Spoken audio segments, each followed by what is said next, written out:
Nankana Sahib. DP Nankana Ismail उड़ेमान खाड़े की हदायत पर जराइम पेशा अफराद के खिलाफ क्रैकडाउन जारी। थाना सदर सांगला हिल पुलिस की बड़ी कार्रवाई। बैनरलाइज डिकेट गैंग मुमताज उर्फ ताजू गिरफ्तार।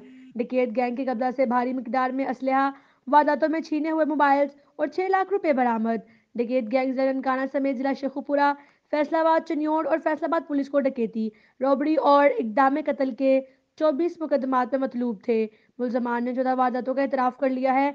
मजीद इंकशाफात जारी हैं। डीपी ननकाना की तरफ से एसएचओ सदर सांगला हिल इंस्पेक्टर सजाद अकबर और हमराही टीम को शाबाश, नकद इनाम और सर्टिफिकेट देने का ऐलान। जिला भर से जुराइम पेशा अफराद का खात्मा मेरी अव्वलीन तरजीह है। जुराइम पेशा अफराद के खिलाफ क्रैकडाउन बिला इम्तियाज जारी रहेगा।